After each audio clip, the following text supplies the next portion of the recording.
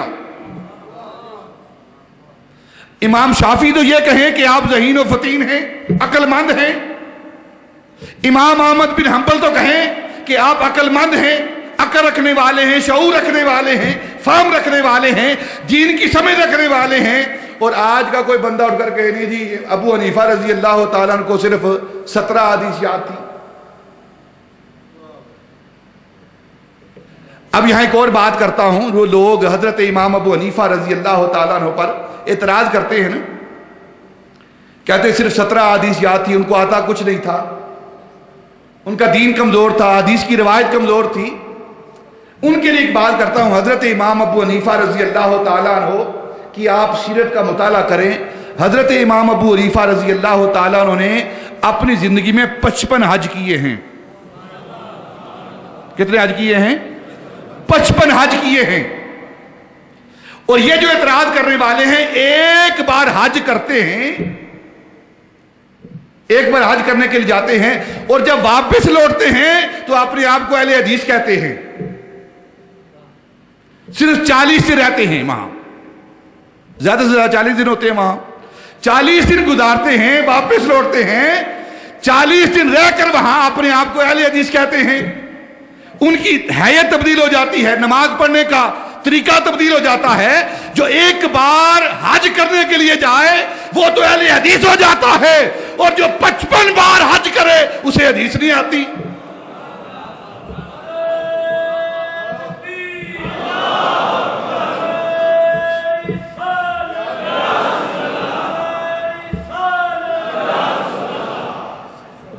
ایک بار حج کرنے سے یہ اہل حدیث کے لوگ بیٹھتے ہیں اور کہتے ہیں کہ ہماری نماز اس طرح کی ہے، ہمیں اتنی حدیثیں آتی ہیں۔ اور حضرت امام ابو حنیفہ رضی اللہ تعالیٰ عنہ 55 بار آپ حج کو جاتے ہیں، اپنی زندگی میں 55 حج کیے ہیں۔ چلو اگر ایک ہی حدیث ایک بار یاد رکھتے نا، ہر سفر میں ایک حدیث یاد کرتے پھر بھی 55 حدیث ہوتی۔ کوئی کند سے کند ذہن آدمی وہ بھی اگر جائے نا تو 40 دن میں اگر یاد کرنا چاہے تو ایک حدیث یاد کر سکتا ہے۔ تو حضرت امام ابو حنیفہ رضی اللہ تعالیٰ کی ذات، جن کو احمد بن حنبل اور امام شافعی یہ کہتے ہیں کہ ایک طرف سارے مخلوق کی عقل رکھ دی جائے اور دوسری طرف ابو حنیفہ کی عقل ہو، تو ابو حنیفہ کی عقل زیادہ ہے ان سے۔ تو انہیں 55 مرتبہ حج کرنے کے بعد انہیں صرف 17 ہی حدیث یاد رہی ہے۔ یہ ان کے بارے میں بہتان ہے، لا علمی ہے، جہالت ہے۔ حضرت امام شافعی رضی اللہ تعالیٰ عنہ آپ فرماتے ہیں اگر کوئی ابو حنیفہ رضی اللہ تعالیٰ عنہ کے بارے میں یہ کہے کہ آپ حدیث پاک پر اپنی رائے کو ترجیح دیتے ہیں تو وہ فقہ حنفی سے ناواقف ہے، نابلد ہے، جاہل ہے۔ وہ اس دور کے لوگوں نے جو آپ کے ہم عصر تھے نا، حضرت امام باقر رضی اللہ تعالیٰ عنہ جو کہ حضرت امام جعفر صادق رضی اللہ تعالیٰ عنہ کے والد ہیں، ان سے کہا کہ ابو حنیفہ اپنی رائے کو ترجیح دیتا ہے، اپنی عقل کو ترجیح دیتا ہے، اور آپ کے نانے کی حدیث کی طرف رجوع نہیں کرتا. یہ ایک پراپیگنڈا کیا گیا حضرت امام ابو حنیفہ رضی اللہ تعالیٰ کے حوالے سے. پہلے بھی ہو رہا تھا، آج بھی ہو رہا ہے، یہ کوئی نئی بات نہیں ہے. جب حضرت امام باقر رضی اللہ تعالیٰ کو یہ کہا گیا تو ایک دن اچانک حضرت امام باقر رضی اللہ تعالیٰ اور حضرت امام ابو حنیفہ کی ملاقات ہوئی. حضرت امام باقر کا رویہ کچھ ایسا تھا کہ حضرت امام ابو حنیفہ رضی اللہ تعالیٰ نے محسوس کیا کہ یہ مجھ سے ناراض لگتے ہیں. آپ نے پوچھا حضور آپ کا رویہ میرے بارے میں کچھ محسوس کر رہا ہوں میں، آپ کا عمل، آپ کا محبت پر عمل میرے ساتھ نہیں ہے، میں سبب پوچھ سکتا ہوں؟ تو حضرت امام باقر رضی اللہ تعالیٰ نے فرمایا کہ میں نے سنا ہے تو میرے نانے کی حدیث کو ترجیح نہیں دیتا، اپنی عقل کو ترجیح دیتا ہے، اپنے قیاس کو ترجیح دیتا ہے.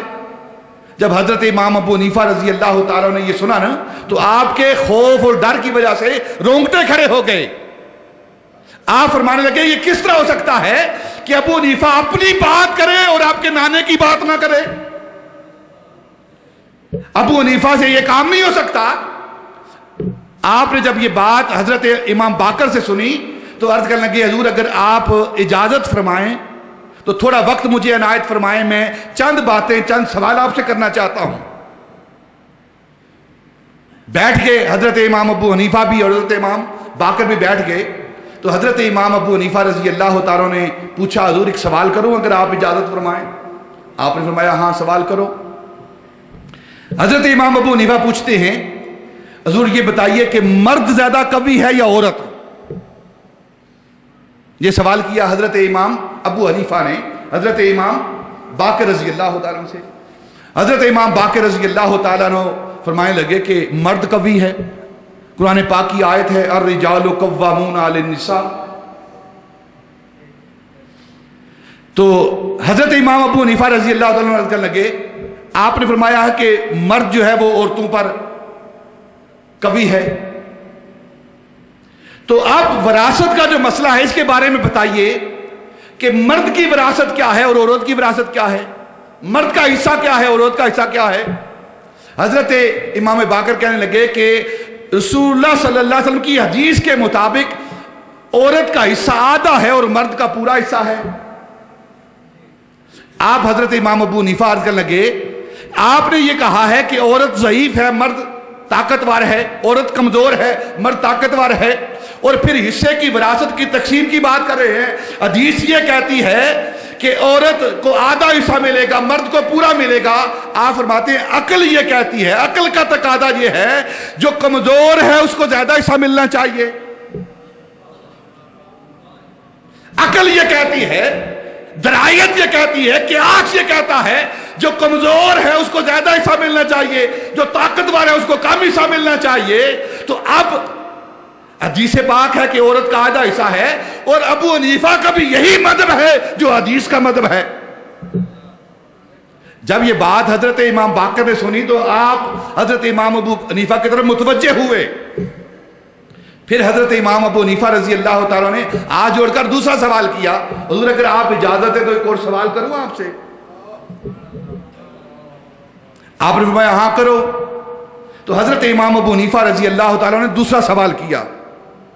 آپ نے پوچھا حضور یہ بتائیے کہ نماز افضل ہے یا روزہ؟ نماز افضل ہے کہ روزہ؟ حضرت امام باقر رضی اللہ تعالیٰ نے فرمایا کہ نماز افضل ہے، نماز افضل ہے. تو حضرت امام ابو حنیفہ نے پوچھا حضور نماز افضل ہے؟ آپ نے فرمایا ہے. تو اب جو حائضہ عورت ہے حدیث کیا کہتی ہے، اس پر نماز کی قضا ہے یا روزے کی قضا ہے؟ مسئلہ سمجھ آ رہا ہے کہ نہیں آ رہا؟ شریعت کا مسئلہ کیا ہے، حدیث کا مسئلہ کیا ہے کہ جو حیض والی عورت ہوتی ہے اس پر روزے کی قضا ہے، نماز کی قضا نہیں. یہ شریعت کا مسئلہ ہے.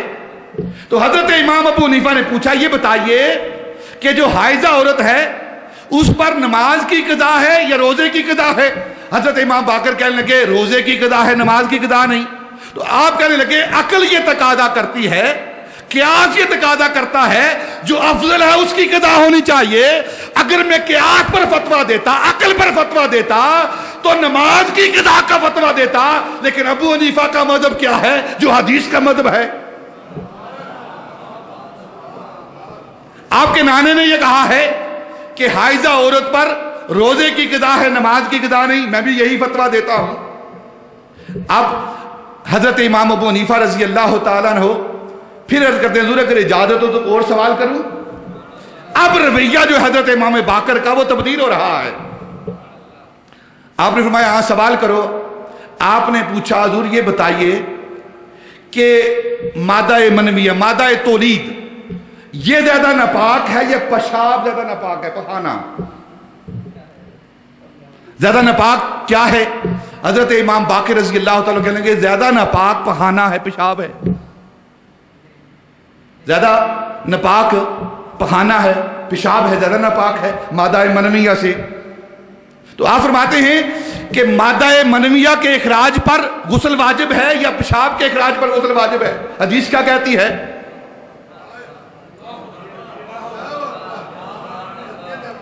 حدیث کیا کہتی ہے؟ تو حضرت امام باقر کہنے لگے میرے آقا کی، میرے نبی کی، میرے نانے کی حدیث یہ ہے کہ مادہ منویہ کے اخراج پر غسل واجب ہے۔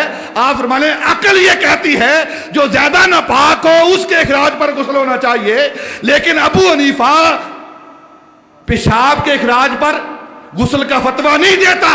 ابو حنیفہ مادہ منویہ کے اخراج پر غسل کا فتویٰ دیتا ہے جو کہ حدیث پاک ہے۔ پھر سوال کیا حضور اگر اجازت اور سوال کروں؟ آپ نے کہا سوال کرو، ابو حنیفہ ہے نا، اور سوال کروں؟ آپ نے کہا کرو سوال۔ تو آپ نے فرمایا یہ بتائیے کہ جو انسان روزہ رکھتا ہے اگر بھول کر کچھ کھا لیتا ہے تو کیا اس کا روزہ رہتا ہے، ٹوٹ جاتا ہے؟ حضرت امام باقر نے کہا اس کا روزہ رہتا ہے، نہیں ٹوٹتا۔ جو روزے کی حالت میں بھول چوک کر کھا لے اس کا روزہ ختم نہیں ہوتا، بلکہ حدیث پاک میں آتا ہے جو بھول کر کھاتا ہے نا روزے کی حالت میں تو اللہ رب العزت اس کی مہمان نوازی کرتے ہیں۔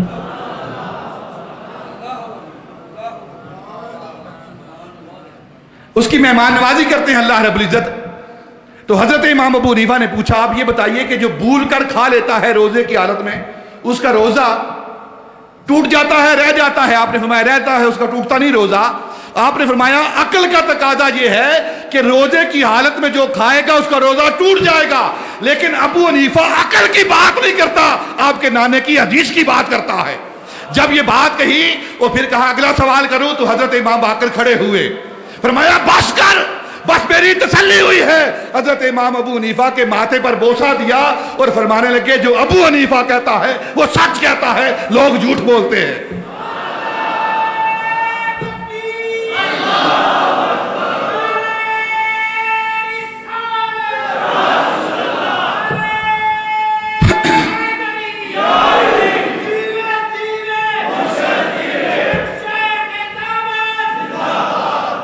یہ حضرت امام ابو حنیفہ ہیں جو امام باقر سے گفتگو کر رہے ہیں۔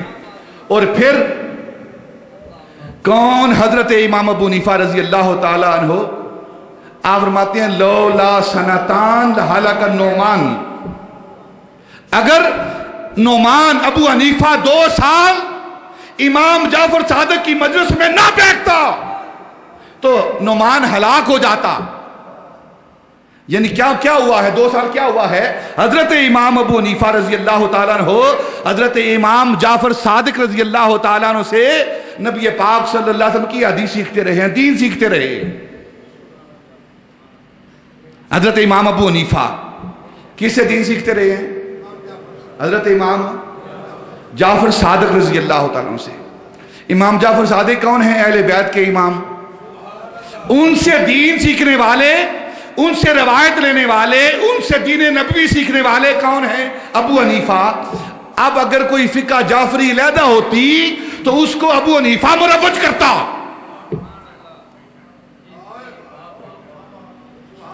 کوئی فقہ جعفری علیحدہ ہوتی نا امام ابو جعفر کی تو شاگرد کا سب سے پہلے حق تھا کہ اپنے استاد کی فقہ کو مرتب کرتا، مدون کرتا۔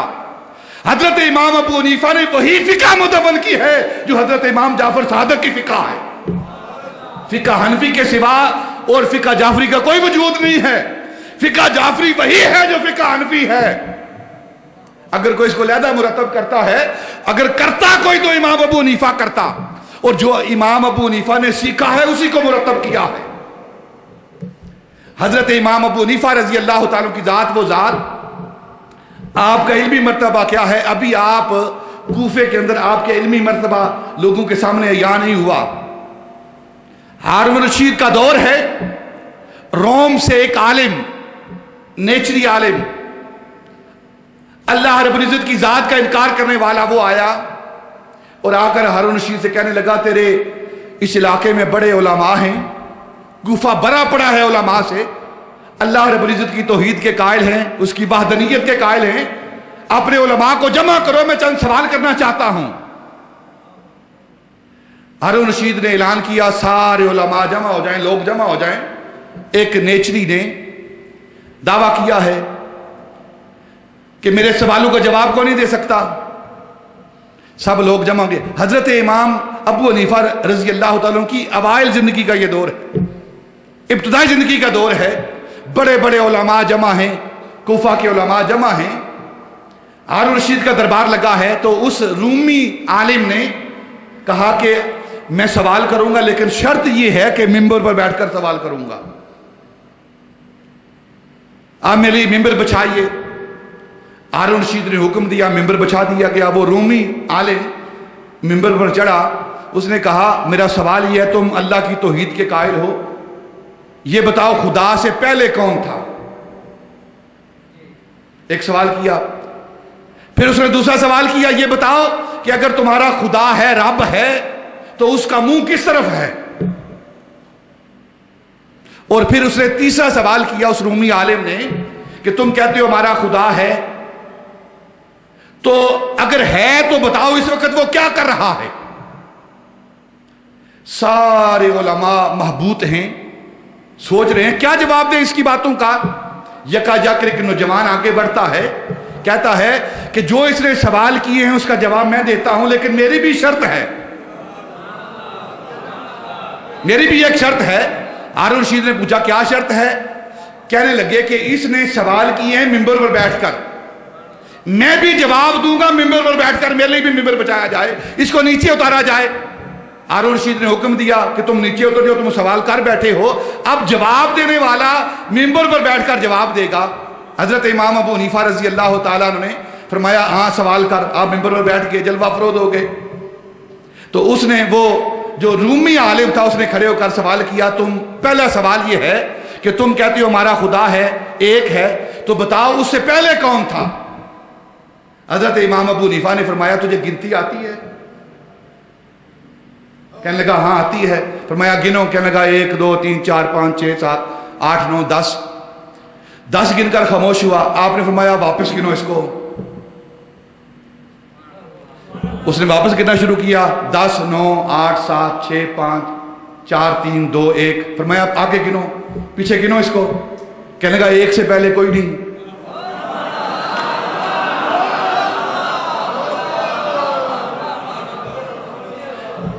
فرمانے لگے جو یہ چھوٹا سا عدد ہے، یہ جو عام گنتی ہے، اس 1 سے پہلے کوئی نہیں، تو اس 1 سے پہلے کون ہوگا؟ اس 1 سے پہلے کون ہوگا؟ وہ بڑا پریشان ہوا۔ آپ نے فرمایا دوسرا سوال کر۔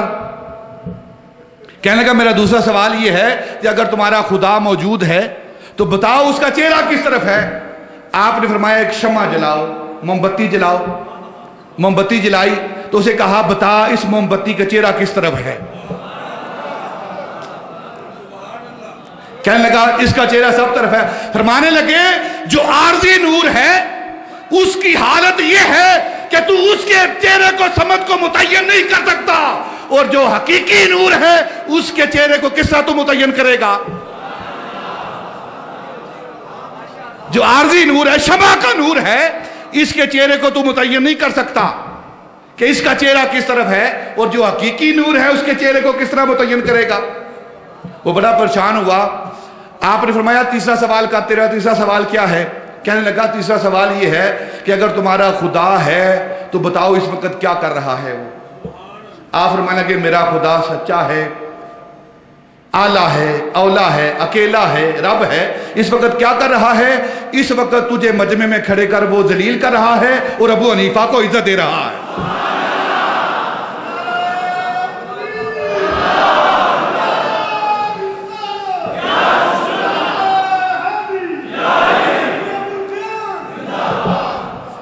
اس وقت میرا خدا کیا کر رہا ہے؟ تجھے ذلت دے رہا ہے اور ابو حنیفہ کو منبر پر بٹھا کر عزت دے رہا ہے. ابو حنیفہ کی آج بھی وہی عزت ہے اور آپ کے منکر جو ہیں ان کو آج بھی وہی ذلت مل رہی ہے. کون؟ حضرت امام ابو حنیفہ رضی اللہ تعالیٰ عنہ کی بات عرض کرتا ہوں. آپ کی فقہ کا، آپ کی سمجھ کا عالم کیا ہے؟ آپ سے ایک عالم نے سوال کیا، آخری بات کرتا ہوں، انشاءاللہ آپ کی فقہ پر آئندہ جمعہ گفتگو کروں گا اور بقیہ جو آپ کی سیرت اس پر ایک بات کر دیتا ہوں کہ آپ کی سمجھ کیسی تھی، آپ کی اپروچ، آپ کا معیار مدار کیسا تھا. کسی عالم نے سوال کیا حضرت امام ابو حنیفہ رضی اللہ تعالیٰ عنہ سے کہ آپ نے کوئی ایسا فتویٰ دیا ہو، کوئی ایسا مسئلہ بتایا ہو جس فتوے کے بعد، جس مسئلے کے بعد آپ پریشان ہو، پشیمان ہوں، آپ کو دکھ لگا ہو اس کا. کہنے لگے ہاں ایک مسئلہ میں نے بتایا ہے، ایک فتویٰ میں نے دیا ہے، اس فتوے کے بعد، اس مسئلہ بتانے کے بعد ابو حنیفہ پشیمان ہوا ہے. وہ عالم کہنے لگا وہ کون سا مسئلہ ہے، کون سا فتویٰ ہے؟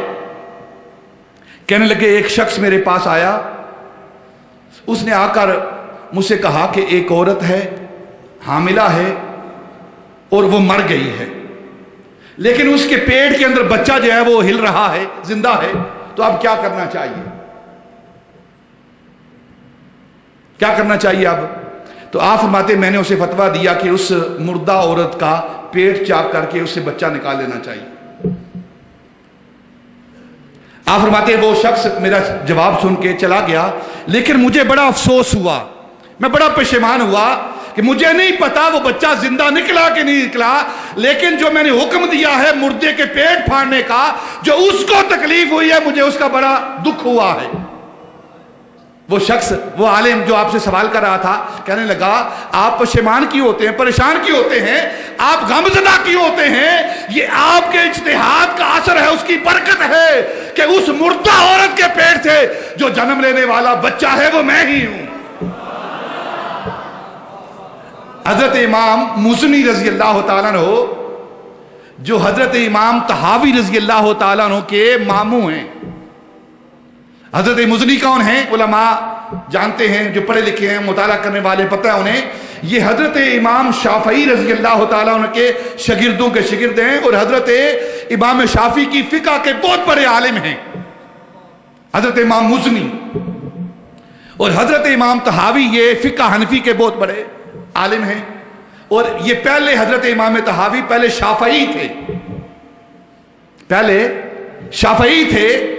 ایک مسئلہ ایسا پیش آیا ان کے، اسی کے ساتھ وہ متعلق ہے مسئلہ، اسی مسئلے کے ساتھ جو میں نے پہلے بیان کیا ہے. حضرت امام طحاوی نے اپنے ماموں حضرت امام مزنی سے پوچھا کہ اگر کوئی عورت حاملہ ہے، اس کے پیٹ کے اندر بچہ ہے اور وہ مر جاتی ہے تو آپ کی فقہ کیا کہتی ہے؟ حضرت امام شافعی کہ اس عالم سے حضرت امام طحاوی نے پوچھا آپ کی فقہ کیا کہتی ہے؟ حضرت امام مزنی نے کہا کہ اس عورت کو اس بچے سمیت دفن کر دیا جائے، اس کے پیٹ کو چاک نہ کیا جائے. پھر یہی امام طحاوی آپ فرماتے ہیں کہ میں نے یہ مسئلہ پوچھا، مجھے اپنی پیدائش کا علم تھا کہ میری پیدائش کس طرح ہوئی ہے. تو آپ فرماتے ہیں اس کے بعد میرا دل جو ہے وہ حضرت امام ابو حنیفہ کی فقہ کی طرف مائل ہوا. آپ فرماتے ہیں میں فقہ پڑھ رہا تھا حضرت امام ابو حنیفہ کی کتابیں پڑھتا تھا تو میں نے اس مسئلے کو پڑھا حضرت امام ابو حنیفہ کی فقہ کے اندر کہ اگر کوئی بچہ اپنی ماں کے پیٹ کے اندر ہے، زندہ ہے، اور ماں فوت ہو جاتی ہے تو اس ماں کا پیٹ چاک کر کے زندہ کو نکال لیا جائے گا۔ آپ نے اپنے ماموں سے کہا ماموں جان میں آپ کی فقہ کو سلام کرتا ہوں، چھوڑتا ہوں آج کے بعد۔ انہوں نے کہا کیوں چھوڑتا ہے؟ کہنے لگے کہ جو فقہ میری زندگی کا تحفظ نہیں دیتی میں اسے کیا کروں؟ کیونکہ حضرت امام طحاوی بھی اسی طرح پیدا ہوئے تھے۔ جب آپ کی پیدائش ہوئی تو آپ کی والدہ کا انتقال ہو چکا تھا، فوت ہو چکی تھی، اور حضرت امام طحاوی اپنی ماں کی پیٹ کے اندر وہ زندہ تھے۔ تو حضرت امام طحاوی رضی اللہ تعالیٰ کی ماں کے پیٹ کو چاک کر کے پھر ان کو نکالا گیا۔ تو امام شافعی کا جو مسلک ہے وہ یہ ہے کہ بچے کو پیٹ سے نہیں نکالا جائے گا، زندہ دفن کر دیا جائے گا۔ اور حضرت امام ابو حنیفہ کا مسلک کیا ہے کہ اس زندے کا کیا قصور ہے، ماں کے پیٹ کو چاک کر کے اس کو نکال لیا جائے گا۔ وہ حضرت امام طحاوی جو فقہ حنفی کے پھر سب سے بڑے عالم گردانے جاتے ہیں اور 3 صدی ہجری کے مجدد قرار دیے جاتے ہیں، حضرت امام ابو جعفر طحاوی رضی اللہ تعالیٰ عنہ۔ حضرت امام ابو حنیفہ رضی اللہ تعالیٰ کی ذات کون ہے، ان کا مرتبہ اور مقام کیا ہے؟ حضرت خواجہ اجمیری جیسے، حضرت داتا علی اجمیری جیسے، حضرت ابراہیم بن ادم جیسے، حضرت امام ربانی جیسے، حضرت شاہ نقشبند بخاری جیسے، یہ وہ ہستیاں ہیں، حضرت بابا فرید جیسے، جو حضرت امام ابو حنیفہ رضی اللہ تعالیٰ کی فقہ کے مقلد ہیں، ان کی تقلید کرنے والے ہیں۔ کہتے ہیں جی تقلید حرام ہے۔ اور ایک بات عرض کرتا ہوں کہ امت کے اندر 95% بلکہ اس سے بھی زیادہ یہ سارے مقلدین ہیں۔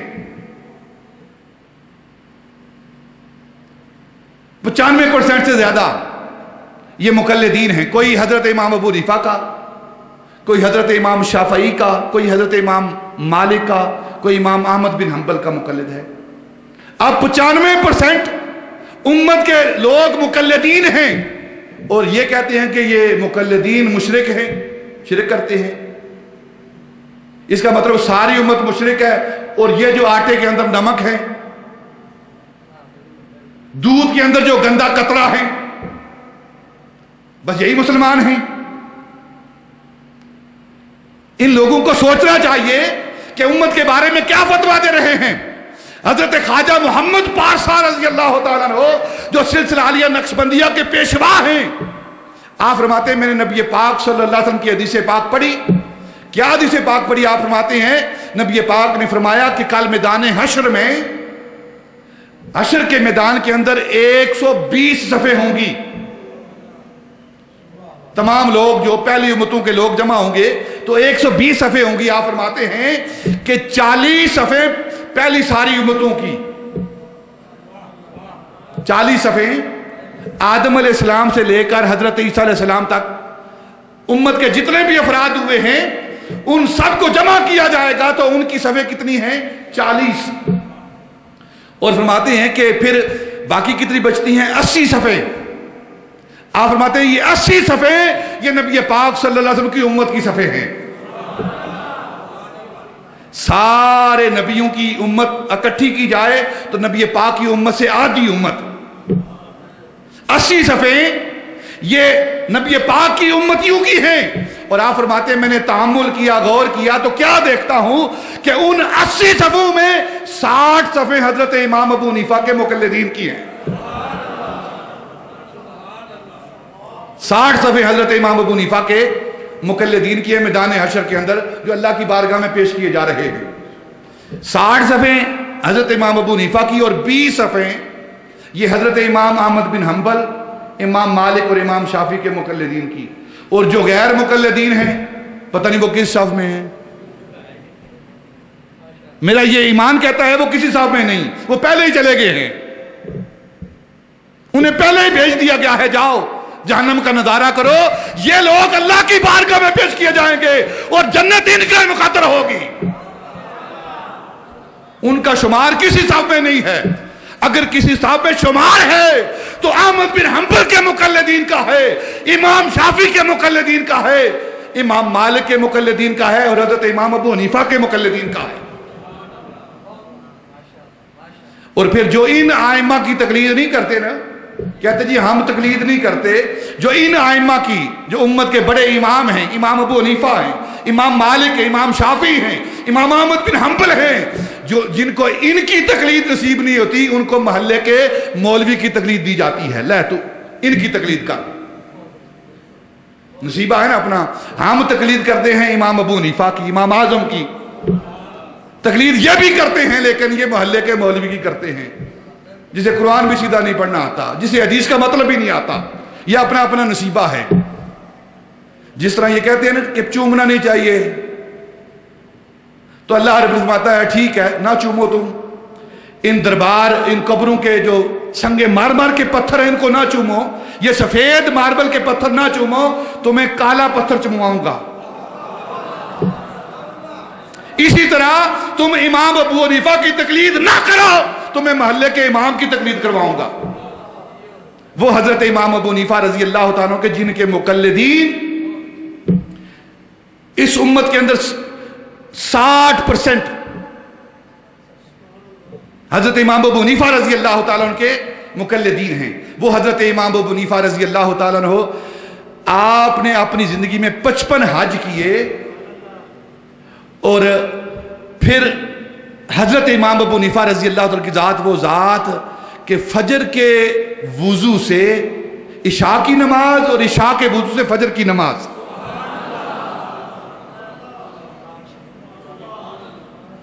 اور پھر جس مقام پر حضرت امام ابو حنیفہ کی قبر ہے اس مقام پر بیٹھ کر حضرت امام ابو حنیفہ نے 7000 قرآن ختم کیے. 7000 قرآن پاک ختم کیے وہاں جہاں آپ کی قبر ہے.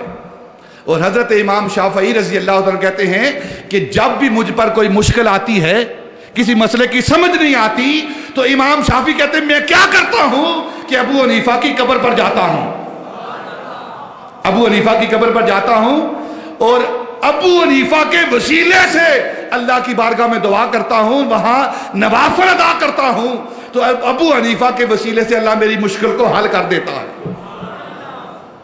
اور پھر حضرت امام شافعی فرماتے ہیں کہ جب میں ابو حنیفہ کی قبر پر جا کر نوافل ادا کرتا ہوں تو میں کیا کرتا ہوں، ان کے ادب اور احترام کی وجہ سے اپنا مذہب چھوڑ دیتا ہوں، نہ وہاں جا کر رفع یدین کرتا ہوں، نہ آمین بالجار کہتا ہوں، بلکہ جو ابو حنیفہ کا مسلک ہے اس کے مطابق نماز ادا کرتا ہوں. امام شافعی تو اتنا احترام کریں کیونکہ ان کے نصیبے میں ادب ہے، تعظیم ہے، اور ادب والے ہی مراد والے ہوتے ہیں. امام شافعی رضی اللہ تعالیٰ عنہ وہ تو ابو حنیفہ کے وسیلے سے اللہ کی بارگاہ میں دعا کریں اور ابو حنیفہ کی قبر پر جائیں. یہ بزرگوں کا عقیدہ ہے، اولیاء کی قبروں پر جانا، بزرگوں کی قبروں پر جانا اور ان کے وسیلے سے دعا کرنا، یہ امام شافعی کا عقیدہ ہے اور ان کا عمل ہے جو اس امت کے امام ہیں. اور اگر کوئی بندہ روکتا ہے نہیں جی قبر پر نہیں جانا، تو پتہ نہیں وہ کہاں سے حدیثیں لاتا ہے، کہاں سے بات کرتا ہے.